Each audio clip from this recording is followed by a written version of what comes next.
All right, well, I have no idea where this video is going, so here goes literally nothing. What's up, everyone? Welcome back to the Manic Geek. I hope you're all doing well out there. This past week has just been kind of madness for me. Really haven't had the chance to work on much of anything that I really wanted to, so figured I'd just do another quick vlog, or maybe it won't be quick. I don't know. It's as long as it is. Let's go. So I guess to start off with, we'll go with the story so far.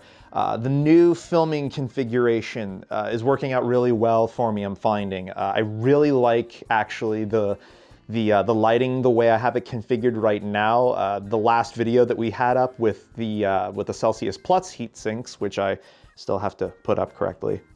Sorry, Fractal. But I really like how that one turned out. And if you haven't watched it, there should have already actually been a link up in the corner bringing you all to that video. Let me know what you think about the direction that I'm going with the set here. Now, as to why this storage shelf is not dead on in the center or all the way to the left or right, it's because there's a giant hole in the wall back here. And that is basically where that shelf used to be. And yeah. Oh, and here I am walking past the desk, and I forgot to even mention, I did get in a GamersNexus desk mat, in case you didn't catch my Twitter post about that. I'm not going to be using it for my gaming setup right now, just because I really like the Tilted Nation gear that I'm using for the sort of color scheme that I'm working with. But I am, however, going to use this for a future dedicated sort of workstation setup that I'm going to be doing, because I want to have eventually a computer that's dedicated just to channel use, so doing all of my edits, my render outs. If I have to do any testing in a sealed case environment, I can use that build, and then just have a separate gaming machine that's not really attached to anything. Now, the keyboard that I want to use with that setup is my tried and true Phoenix Outtro. I've had this keyboard for quite some time now. I actually did a review of this on the channel a number of years back, and it's still to this day my very favorite Cherry MX Brown implementation.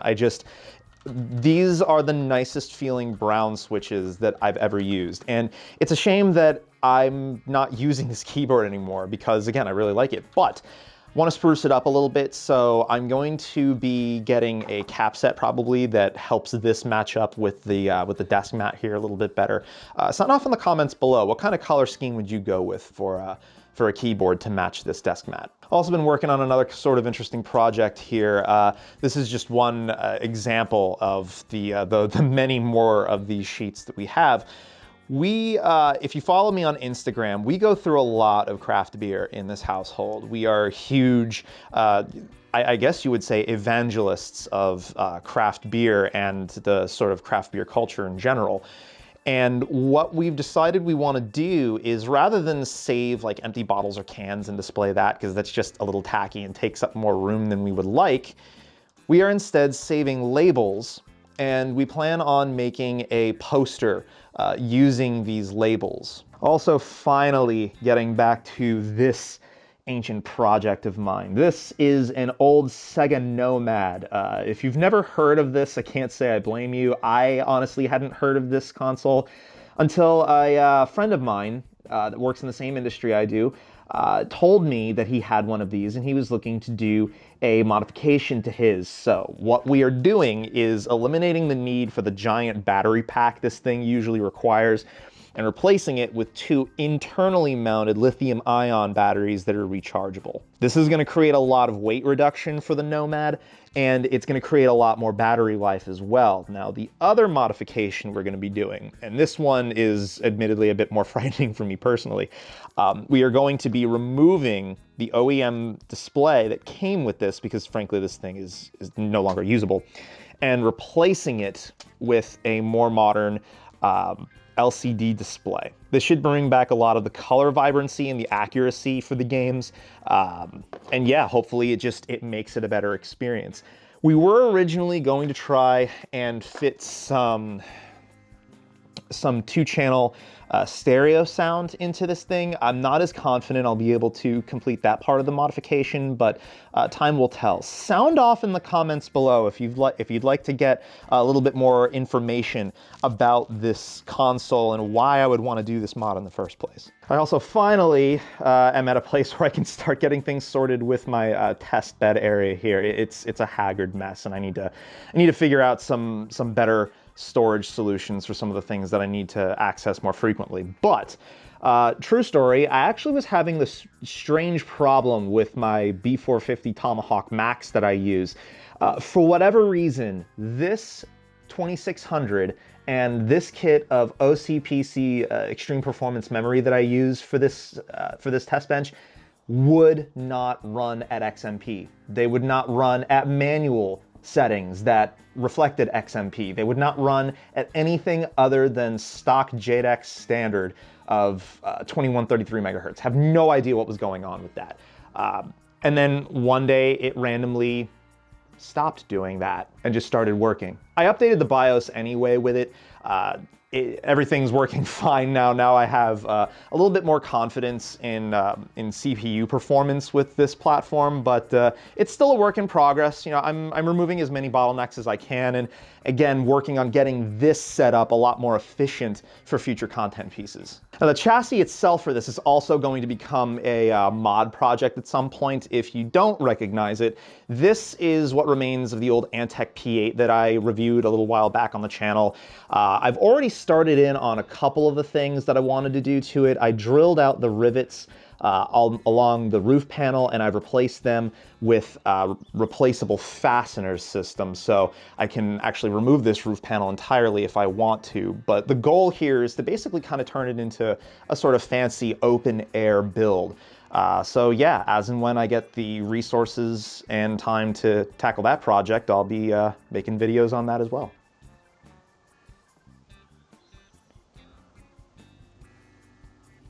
Hello, Dot. How are you? And I guess we'll take a quick jaunt downstairs and check out some other stuff working on behind the scenes. In case you haven't seen any of the shots for this, I am using my Scuff Impact finally that they actually handed out at CES this past January as a gift to the reviewers that came through. So thank you very much to Scuff for handing this out. I actually just started playing a game called Crashlands that plays really well with a controller, and it occurred to me that I would like to make some more content surrounding ergonomics in gaming in general and how it's different using something like a controller versus a keyboard and mouse setup. And speaking of keyboard and mouse setup, progress here. I finally got in some rubber caps for my daily driver. This is a glorious GMMK TKL with Kale Speed silver switches, and originally I just went with some aftermarket white pudding caps, but that was getting a little played out for me, so I got some rubber caps in for 1 through 6, Q through R, and A through F, and then the arrow keys down here. And then I've got some more rubber caps coming in to replace my function keys, as well as a Frozen Llama set that should be coming in late next month, and this is sort of the color scheme that it's going to be when it's all said and done. So I'm really excited to get those caps in and finish this project. Also currently working on a review for these. This is a Monoprice headset that one of the commenters pointed me in the direction of recently when I was asking about lower cost peripherals to take a look at. And I gotta say, while it might not necessarily be all it's cracked up to be, I'm actually not hating these for being under $20. So eyes peeled for this review coming at you soon. Now lastly, as a preview for some Manic Munchies content coming up soon, did you know that in some cases you can age beer similarly to the way you would age wine? But you shouldn't do it with everything, and you definitely shouldn't do it with a beer like this. Or should you?